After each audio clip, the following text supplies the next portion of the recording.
Vous allez bien reprendre quelques fleurs du printemps? Alors allons-y. Maintenant, je vais vous présenter une plante un peu bizarre qui est assez fréquente dans les sous-bois humides, là où l'eau suinte et l'ombre des arbres est très importante tout au long de l'année. C'est une plante qu'on va trouver essentiellement dans la partie nord de la France et dans les massifs montagneux. Dès que vous allez sur le climat méditerranéen, comme il fait trop chaud et trop sec, vous ne la trouverez pas. C'est la parisette, dont son nom scientifique est Paris quadrifolia. Elle fait partie de la famille des Mélanthiacées. C'est une famille qui a été créée très récemment, dans les années 1970, lorsque la famille des Liliacées, c'est-à-dire la famille des lys, des jacinthes, des tulipes, cette gigantesque famille a été éclatée en de très nombreuses familles. Donc là encore, ne vous étonnez pas si vous voyez dans les vieux bouquins de botanique que la parisette appartient à la famille des Liliacées. C'était vrai il y a encore quelques années, mais aujourd'hui, cette famille a été éclatée et notre parisette s'est retrouvée classée dans cette famille des Mélanthiacées. Chose assez étonnante pour cette parisette, c'est que, comme elle faisait partie des Liliacées, normalement, les pièces florales, c'est-à-dire les pièces qui composent sa fleur, doivent être au nombre de 3 ou bien des multiples de 3, c'est-à-dire 6, 9, 12, etc. Or ici, on est sur un cas très particulier pour cette espèce, où on ne va pas avoir des pièces florales sur un type 3, mais sur un type 4. Un type 4, c'est totalement aberrant, normalement, pour une plante qui fait partie de l'ancienne famille des Liliacées. Normalement, les types 4, on va trouver ça chez les dicotylédones. Or, les Liliacées ne sont pas des dicotylédones, ce sont des monocotylédones. Eh bien ici, c'est un exemple qui va vous montrer un cas particulier, qui est très rare, parce qu'on ne va pas le retrouver fréquemment. Ici, on va avoir une monocotylédone sur le type 4 et non sur le type 3. Regardons la fleur et ses différentes pièces florales. On va essayer de les décomposer les unes par rapport aux autres. On va commencer déjà par les grosses structures vertes que vous voyez ici et que je vous positionne grâce aux petites flèches rouges. Ce sont des sépales. Ils sont de grosses dimensions. Alors, par rapport à mes doigts, évidemment, ils sont petits, mais pour une fleur telle qu'elle est minuscule, ils sont de relativement grosse taille. Ensuite, si vous observez bien, vous allez trouver d'autres structures vertes qui, elles, sont beaucoup plus étroites, fines et allongées. Elles sont au nombre de 4, ce qui nous convient puisqu'on a vu que la parisette était une plante sur le type 4. Certains vont me dire que ces 4 petites structures pourraient être aussi des sépales. Mais en fait, ça ne va pas être des sépales, mais ça va être des pétales. Et comment je le sais? Eh bien tout simplement par leur point d'insertion. Si vous regardez attentivement cette zone-là, vous allez voir que cette structure-là est insérée au-dessus de l'autre structure qu'on avait vue en première position. Et dans une fleur, vous savez que, normalement, les pièces florales sont insérées selon un ordre très précis. En allant du bas vers le haut, en bas vous avez les sépales, ensuite vous avez les pétales, ensuite vous avez les étamines, et ensuite vous avez les carpelles. De ce fait, cette pièce-là, qui est bien insérée au-dessus de celle-là, ça ne peut être qu'un pétale. Ici, on aura une plante qui a des pétales beaucoup plus petits que ses sépales. C'est assez inhabituel, pour ne pas dire incohérent, mais c'est bien une réalité. Les sépales et les pétales que nous avons distingués, si vous le regardez, ne sont pas soudés entre eux. Les sépales vont donc former un calice dialysépale. Et les pétales vont former une corolle dialipétale. Intéressons-nous maintenant à l'androcée, c'est-à-dire l'ensemble des étamines de la fleur. Ici, les étamines sont bien visibles parce que les anthères qui les constituent sont en train de libérer le pollen. On voit bien les anthères qui sont parfaitement jaunes et on voit même sur les sépales des petits amas de pollen, comme ici ou bien ici. Comptons le nombre d'étamines. Nous en avons une ici, une autre là, une troisième, une quatrième, et ainsi de suite. 5, 6, 7 et 8. On a en tout 8 étamines. Et 8 étamines, c'est 2 fois 4 étamines. On est bien toujours sur un type 4 ou multiple de 4, puisque 8 est un multiple de 4. Regardons maintenant le gynécée, c'est-à-dire l'ensemble des carpelles qui sont les organes femelles de la fleur. Le gynécée ici est au centre de la fleur, il est facile à observer parce qu'il correspond à la grosse masse noirâtre que vous avez au centre et qui possède une forme un petit peu carrée. Elle est un peu bosselée, mais globalement sa forme est carrée. On le voit aussi très bien sur la figure qui est à droite, et c'est ce que je vous entoure. Ce qui est aussi surprenant, ce sont les 4 petits filaments violacés que l'on voit à la partie supérieure du gynécée. On les observe à la fois sur la figure qui est à gauche, mais on les voit beaucoup mieux sur la figure qui est à droite.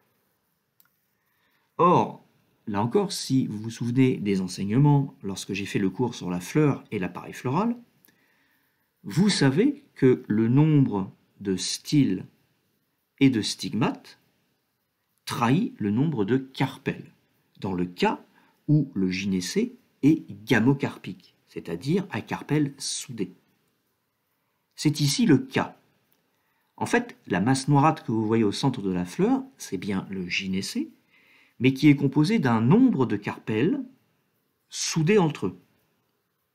Et pour avoir le nombre exact de carpelles, il faut compter le nombre de styles et de stigmates.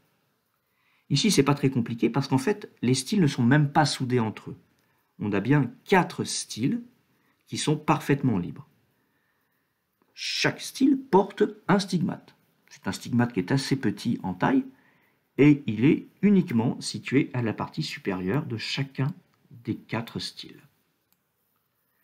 Nous avons donc 4 styles. Cela trahit le nombre de carpelles soudées entre eux et nous aurons donc ici une fleur à 4 carpelles soudées entre eux. C'est ce qu'on appellera dans notre jargon un gynécée tétracarpellaire. Tétra, c'est-à-dire 4, carpellaire, carpelle. Gamocarpique, c'est-à-dire à carpelles soudées. Je répète, un gynécée tétracarpellaire, gamocarpique. Voici une autre plante printanière, la renoncule tête d'or, Ranunculus auricomus, de la famille des Ranunculacées. C'est une sorte de bouton d'or, mais qui ne va vivre que dans les sous-bois forestiers. Elle a horreur de la pleine lumière. Et cette plante va avoir des caractéristiques assez étonnantes qui font que sa reconnaissance est assez facile. Déjà, c'est une des premières renoncules à fleurir, au tout début du printemps. Ensuite, son type d'habitat, les sous-bois forestiers. C'est très rare de trouver des boutons d'or dans les sous-bois forestiers. Ensuite, elle va avoir des caractéristiques assez particulières au niveau de ses feuilles. On va avoir une hétéromorphie des feuilles selon leur position sur la tige. Une hétéromorphie, ça signifie que la forme des feuilles va être différente selon l'endroit où la feuille va se former. Regardez à gauche la feuille qui est à la base de la tige. C'est une feuille simple, mais qui est très fortement découpée en lobes. Chacun de ces lobes va former un petit peu comme les doigts d'une main. Alors que les feuilles caulinaires, c'est-à-dire les feuilles qu'on va trouver sur la tige, ne vont pas du tout avoir cette même forme, mais des formes très étroites et allongées. Les feuilles sont laciniées. Laciniées, ça veut dire en forme de lanière, de ceinture. Au niveau des fleurs, on a aussi des caractéristiques morphologiques très particulières. Je vous ai pris ici une fleur qui est normalement constituée. Et pourtant, vous observez qu'il y a des pétales qui sont de très grande taille, comme ces deux-là, et de l'autre côté de la fleur, des pétales de petite taille. Eh bien ici, on est face à une hétéromorphie, là encore, c'est-à-dire une différence de forme, des pétales. On aura donc un phénomène qui, chez cette espèce, est naturel. alors que chez d'autres espèces, ce serait un phénomène de monstruosité, c'est-à-dire de malformation. Sur la photo de droite, je vous ai fait un gros plan sur le gynécée. Vous retrouvez un petit peu la même conformation de gynécée que chez la ficaire, qu'on avait déjà vu dans une autre vidéo, c'est-à-dire un gynécée pluricarpellaire, dialycarpique, c'est-à-dire un gynécée qui est composé d'un nombre important de carpelles, et chacun des carpelles n'est pas soudé à son voisin. Les carpelles sont donc juste accolés les uns aux autres, mais sans aucun degré de soudure. Voici une nouvelle plante qui fleurit au printemps. Celle-là, vous l'avez probablement déjà rencontrée lors de vos balades parce qu'elle est très courante quasiment partout en France, quelles que soient les régions, quels que soient les climats, quelles que soient les altitudes. C'est la Stellaire holostée, Stellaria holostea. Elle fait partie de la famille des Caryophyllacées. Cette famille des Caryophyllacées, c'est la famille dans laquelle sont rangés les œillets. Et cette famille va avoir des caractères assez particuliers, aussi bien au niveau des fleurs, mais aussi au niveau de l'appareil végétatif, c'est-à-dire au niveau des tiges et des feuilles. C'est ce que vous voyez dans la figure et la photo de droite. Première des caractéristiques, les feuilles, vous le voyez, sont opposées, c'est-à-dire qu'elles sont situées l'une en face de l'autre sur l'axe de la tige. Seconde caractéristique, ce sont des feuilles qui, vous le voyez, n'ont pas de pétiole, c'est-à-dire n'ont pas de queue. On dira que les feuilles sont sessiles. Et troisième caractéristique assez étonnante de cette famille des Caryophyllacées, on ne le voit pas très bien sur la photo, mais les feuilles vont avoir une nervation parallèle, alors qu'on est dans la classe des dicotylédones, qui est normalement caractérisée par une nervation des feuilles de type penné, c'est-à-dire avec une nervure principale centrale, sur laquelle vont se ramifier des nervures secondaires sur les côtés. Ici, on n'a pas du tout ce type de nervation, mais on va avoir une nervation où toutes les nervures sont parallèles les unes aux autres, avec une nervure centrale qui est nettement plus grosse que les nervures latérales. Ce type de nervation, qu'on appellera nervation parallèle, normalement, ça n'existe que chez les monocotylédones. Et ici, on voit une exception chez les dicotylédones. L'autre exception qu'on observe chez les dicotylédones pour la nervation des feuilles, c'est dans la grande famille des Plantaginacées, la famille des plantains. Je reviendrai dessus dans une autre vidéo. Voilà la fleur en gros plan. Et on va essayer, là encore, de distinguer les différentes pièces florales qui la constituent. Commençons par les sépales. On ne les voit pas très bien parce qu'ils sont situés à l'arrière-plan de la fleur. En voilà un, en voilà deux, en voilà un troisième, en voilà un quatrième, et en voilà un cinquième. Il y en a 5. Ce qui est un petit peu normal parce que, comme on est dans la classe des dicotylédones, on sait que les dicotylédones sont globalement soit sur le type 4, soit sur le type 5. Rappelez-vous, quand je dis type quelque chose, ça veut dire ce quelque chose, donc ce nombre, ou bien les multiples de ce nombre. Ici, on aura donc un calice pentamère, c'est-à-dire à 5 parties. Penta, ça vient du grec penta, qui signifie 5. Le calice est constitué de 5 sépales qui ne sont pas soudés entre eux. Le calice est donc pentamère dialysépale. Regardons maintenant la corolle, c'est-à-dire les pétales. Essayons de les compter ensemble. Vous allez probablement faire une faute de débutant en comptant le nombre de pétales et me dire qu'il y en a 10. Eh bien non, il n'y en a pas 10. Il y en a 5. Mais en fait, chaque pétale va être découpé en 2 lobes. Regardons bien ce pétale-là, que je vous entoure en rouge. Il n'y a bien qu'un seul pétale, mais qui est découpé en 2 lobes, mimant en fait 2 pétales, alors qu'on n'a bien qu'un seul pétale. Et oui, parfois en botanique, il faut bien regarder les choses à fond. Et comment je sais qu'il y a 2 lobes ?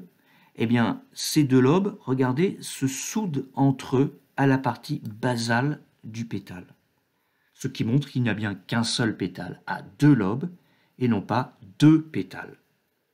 Notre corolle sera donc constituée de 5 pétales qui ne sont pas soudés entre eux.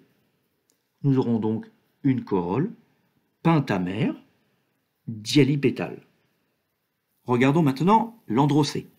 Combien y a-t-il d'étamines? Vous les comptez, il y en a 1, 2, 3, 4, 5. Et si vous regardez bien, il y en a 5 autres qui sont de plus petite taille. En fait, ici, on n'est pas sur un phénomène d'étamines de taille différente, mais d'étamines qui vont avoir des degrés de maturité différents. En tout, on a 10 étamines. Il y en a 5 qui vont d'abord arriver à maturité et libérer leur grain de pollen.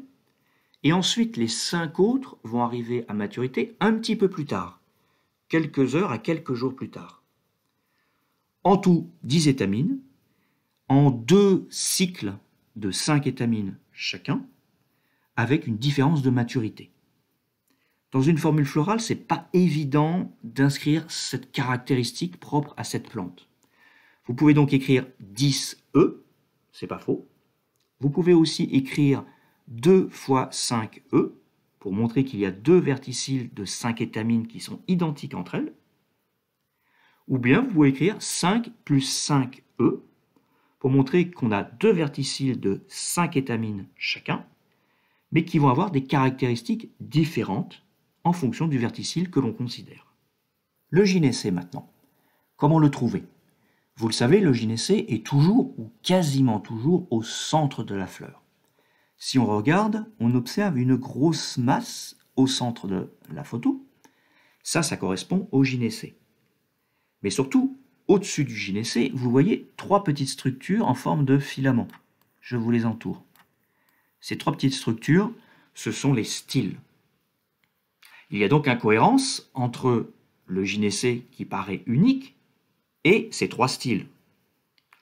Évidemment, vous l'avez probablement deviné, nous sommes encore ici en face d'un gynécée gamocarpique, c'est-à-dire d'un gynécée où les carpelles sont soudées entre eux, avec des styles qui, eux, restent libres. Il y a 3 styles, on les a comptés. On en déduit donc que ici, nous avons affaire à un gynécée tricarpellaire gamocarpique. Gynécée tricarpellaire, c'est-à-dire à 3 carpelles, gamocarpique, c'est-à-dire à carpelles soudées entre eux. Ce qui est assez habituel dans cette famille des Caryophyllacées, où les gynécées sont globalement pentacarpellaires ou tricarpellaires. Il y a quelques petites exceptions, mais on les verra plus tard. On s'arrête là pour aujourd'hui, c'était déjà très bien. On continuera un autre jour. À très bientôt!